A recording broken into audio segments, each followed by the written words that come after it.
logo no início do meu ministério. Aconteceu que nós estávamos em um acampamento, eu não vou mencionar o nome de cidade nem de pessoas, porque para preservar a identidade das pessoas, mas nós estávamos em um acampamento de desbravadores quando eu estava do lado de fora, era uma fazenda, tinha uma casa, estava do lado de fora da casa, e eu falei com a minha esposa, ela grávida, assim, um barrigão, disse, amor, vamos ali dentro da casa? Ela disse, mas vamos lá, já já a gente vai. E aí demorou um tempinho, eu disse, amor, vamos lá dentro da casa?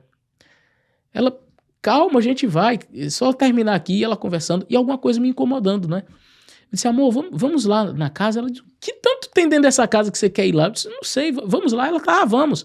E aí cheguei lá, encontrei alguns irmãos, tinha uma irmã que estava cozinhando, e ela disse, olha, essa irmã era uma jovenzinha, ela não está passando bem, estava sentada assim, próximo a um rolo bem grande de arame farpado. Ela estava sentada ali com a cabeça baixa. Eu disse, olha, traga um pouco d'água para que ela beba. E eu perguntei, filha, como é que você está? Você está bem? Ela, assim, com a cabeça baixa. E eu dei água, ela bebeu água e cuspiu assim no chão. E caiu no chão parecendo uma serpente. Ela se contorcia todinha assim. E aí eu imaginei, na minha inocência, que tratava-se de um ataque epilético. Quando quando eu olhei para o lado, tinha essa irmã que estava cozinhando, era uma mulher de Deus, uma mulher de oração, e ela levantou as mãos e fez o Senhor te repreenda. Quando ela fez o Senhor te repreenda, aí caiu a ficha, né? Aí eu fiz, então aqui na realidade eu dei um passo assim para trás, né? E, gente, não ficou ninguém. Saiu correndo todo mundo, gente passando debaixo da cerca, não ficou um. Na realidade ficou um jovem que era bem piadista. Ele era muito brincalhão na igreja, e alguns até interpretavam ele como sendo uma pessoa um tanto leviana, né? Alguns diziam assim, esse daqui é um rapaz que a gente não dá muita credibilidade, porque ele era realmente bem brincalhão, mas foi aquela pessoa que ficou ali comigo.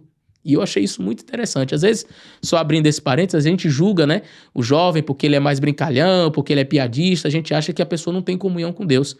E ele olhou para mim e disse, pastor, o que o senhor precisa que eu faça? E eu olhando assim, assustado, nunca tinha passado por aquilo. Todo mundo correu. Quando eu olho pro lado, minha esposa assim, em pé, e na testa dela deu para ler assim, você vai correr também, pastor? Eu com 23 anos, assustado, ela olhou com aquela cara de, é você que tem que resolver. E eu fiz, meu Deus, me capacita, Senhor, eu não sei o que fazer, eu nunca passei por isso. Era o meu primeiro ano como pastor, eu tinha saído da faculdade recentemente, e o que eu ia fazer? E a minha esposa olhando para mim. A minha esposa, para quem não sabe, ela vem de um contexto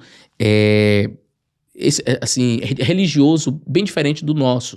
Ela já foi espírita, ela já viu essas cenas antes, então ela nunca se assustou com essas coisas. Ela entende que é um mundo espiritual, mas como ela já viu situações assim, então ela não abala, né? Mas eu estava vendo pela primeira vez, então eu fiquei bem abalado, não é? E aí eu então falei com aquele rapazinho, segura as pernas dela que ela está se batendo para não machucar. E aí eu comecei a fazer oração. Oramos e o demônio foi embora. E aí então coloquei ela dentro do carro. Confesso, irmãos, que eu estava com medo, assim, sabe? De acontecer de novo ela no fundo do carro e sei lá, ela me grudar ali por trás. Mas colocamos ela no carro, levamos ela de volta para casa, para que ela pudesse descansar, enfim, estar em paz. Quando foi no sábado seguinte, eu estava pregando a mais ou menos uns 40 quilômetros daquele lugar. E ia ter batismo na parte da tarde. E aconteceu que houve a possessão novamente lá na igreja, naquela igreja, e durante o culto, dessa vez, durante o culto, os irmãos levaram ela para uma sala e passaram a manhã toda ali no horário do culto, e ela gritava e o demônio não saía. E quando eu terminei de pregar na outra igreja, eu vi um monte de chamadas no celular, e aí eu retornei, o irmão disse, pastor, ajuda a gente aqui, porque aconteceu assim de novo e tal. E pastor, o senhor tem que vir aqui. E o demônio não saiu ainda, o senhor tem que vir aqui agora. E eu pensei, eu disse, eu vou lá, vou ficar a tarde toda nessa labuta com o demônio, e tem pessoas para batizar aqui, eu vou deixar de batizar para expulsar demônio? Eu fiz, irmão, se eu tivesse aí, com certeza eu estaria orando nesse momento com a pessoa mas eu tenho batismo para fazer, eu não vou deixar de fazer o batismo para ir atender o demônio. Ele, mas o senhor tem que saber qual é o seu trabalho, pastor. Eu disse, eu sei, o meu trabalho é salvar almas e não atender o demônio. Ele, eu tô indo aí lhe buscar. Eu disse, senhor, pode vir me buscar, mas eu não vou. E exatamente o que aconteceu. Na realidade, ele já estava no caminho. E não demorou muito, ele chegou. Pastor, eu vim buscar o senhor e tal e tal. Eu disse, amigo, preste bem atenção. Primeiro, o diabo, ele não tem medo do pastor.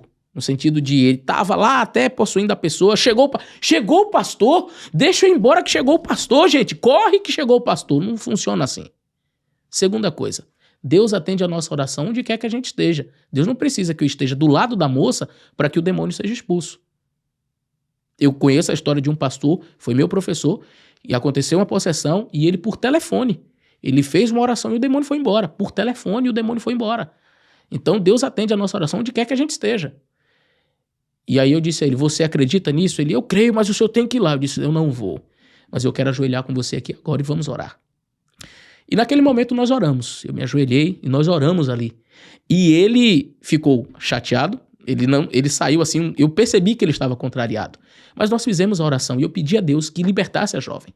Quando ele chegou, ele ligou de volta para mim. Pastor, mais ou menos na hora que a gente estava orando, pastor, no momento, tem mais ou menos o mesmo tempo, foi o momento que o senhor estava orando e o demônio saiu. O senhor tem poder mesmo, pastor? E eu disse, ei, não tem poder nenhum na minha pessoa. Agora talvez Deus quisesse ensinar uma lição para vocês. E essas lições que eu apresentei para vocês. Primeiro, de que Deus não precisa de um espaço geográfico para responder a nossa oração. E segundo, que o demônio não tem medo do pastor, mas o pastor seria uma autoridade espiritual da igreja. Quem sabe o respeito pela figura pastoral, Deus quisesse mostrar isso para vocês, eu não sei. Mas o fato é, conversei depois com aquela moça, perguntei para ela, minha filha, o que te prende a essa, sabe, a esse mundo espiritual? Perguntei se ela assistia coisas indevidas, e ela, olha, nada. E alguns irmãos me informaram que ela ainda não havia sido batizada. E eu perguntei se isso era comum onde ela estava antes e disse que sim. Ela, na igreja onde ela pertencia antes, ela tinha, assim, esses momentos e já tinha acontecido algumas vezes. E nós então marcamos, eu falei com ela, filha, se é para você estar livre deste mal, você gostaria de ser batizada? Ela disse, sim, pastor. Marcamos o batismo. E aí eu chamei só algumas pessoas assim bem especiais, pessoas de oração, porque eu imaginei, se isso é o que prende essa jovem, se esse batismo trará libertação para ela, o inimigo não vai. E irmãos, foi realmente o que aconteceu. No dia, o demônio entrou ela caminhou para o tanque junto conosco. Quando chegou na beira do tanque, assim, olhando para a água, ela disse, não vou entrar aí. Eu olhei para trás, os irmãos podem orar. E os irmãos começaram a orar, e ela, não vou entrar, e a voz já mudou, né? Tem um bicho aí dentro dessa água, e eu disse, não tem bicho nenhum, vamos entrar. E ela, não. E não teve jeito. Oramos, irmãos, foi acho que em torno de 3 horas que a gente ficou em oração. Eu confesso a vocês, eu já estava assim, angustiado, eu já estava assim, exausto de tanto orar. A gente orava, o demônio saía. Aí eu conduzia ela ao tanque. Quando chegava próximo ao tanque, voltava de novo. Eu disse, meu Deus, o que fazer? Eu não sei mais o que fazer. Ela gritava, eu lembro que minha esposa estava lá, ela ficou mais afastada, eu pedi que ela ficasse mais afastada porque ela estava grávida. Mas eu lembro que ela gritava assim, odeio essa mulher, tire ela daqui. E algumas pessoas até disseram assim, olha, a irmã Gisele é uma mulher de Deus mesmo, que o diabo tem tanto ódio dela. Ela disse, olha, não quero que ninguém fique dizendo por aí que eu sou mulher de Deus porque o diabo tem ódio de mim, mas porque eu sirvo a Deus e faço a vontade dele. Eu quero que vocês vejam que eu sou uma mulher de Deus pelos meus frutos. E não porque o diabo anda falando que me odeia, porque ele é um grande mentiroso. Mas fechando esse parênteses, nesta ocasião eu ouvi nitidamente a voz de Deus. Foi a única vez em que eu ouvi claramente, eu ouvi como se uma pessoa estivesse falando comigo. Eu me afastei, fui para o fundo da igreja e comecei a orar, e eu chorava diante do Senhor, dizia, Senhor, por favor, atende a minha oração, eu não sei mais o que fazer. E eu ouvi alguém dizendo assim, no meu ouvido, falou assim, coloque ela no tanque, desse jeito. Eu abri o olho e olhei para o lado, não tinha ninguém. Mas não foi uma coisa da mente, foi no ouvido, eu ouvi a voz. Eu levantei e disse, irmãos, vamos colocá-la no tanque. Aí uma irmã olhou, mas pastor, desse jeito que ela está? Eu disse, desse jeito que ela está, Deus que mandou. Ué, pastor, se Deus mandou, então vamos. E aí eu chamei uns homens fortes, porque esperneava demais. E nós conduzimos ela, levantamos ela, e quando os pés dela tocaram na água, lembro como se fosse hoje, ela caiu de joelhos dentro do tanque. Ela se ajoelhou dentro do tanque. É meio que o inimigo teve que se dobrar, sabe? Eu fui colocar ela no tanque, na hora que os pés dela bateram na água, ela se ajoelhou. Eu fiz a oração e então mergulhei ela nas águas. Quando ela saiu das águas, ela fez assim e desmaiou. Ficou desacordada, nós tiramos ela da água e ela ficou assim 1 minuto ou 2 desacordada. Eu até fiquei um pouquinho preocupado, mas depois ela recobrou a consciência e normal, foi se trocar, voltou, os irmãos estavam chorando, todos nós estávamos bastante emocionados. Eu disse, vamos fazer a oração aqui. E ela disse, pastor, o senhor me permite fazer a oração? Eu disse, claro. E ela fez a oração. Depois disso, nunca mais ali na nossa igreja nós tivemos esse episódio novamente com ela. Eu não sei o paradeiro, não sei o que ela fez depois, que rumos ela tomou, nós não tivemos mais contato. Mas essa história me marcou muito, porque eu vi o poder do batismo em libertar as pessoas ali. Claro, o poder de Cristo, mas através do batismo a pessoa foi liberta daquele mal que a aprisionava. Eu vi como que o inimigo pode escravizar pessoas, mas como Deus ele tem a capacidade de libertar. Então, essa foi a experiência que eu vivenciei no meu primeiro distrito. Repito, o dom do discernimento de espíritos, ele é um dom que não é tão comum, mas todos nós podemos buscar esse dom, pedir a Deus que nos dê este dom. E nem toda pessoa que está possuída cai pelo chão, mas nem toda pessoa que está caída pelo chão também está possuída. Precisamos realmente pedir a Deus o dom de discernimento, ele nos dará, e com certeza nos dará ainda mais o Espírito Santo para podermos, com o poder do Espírito Santo, mandar toda a hoste do mal embora. Que Deus abençoe você, espero ter ajudado com esse vídeo, com essas experiências.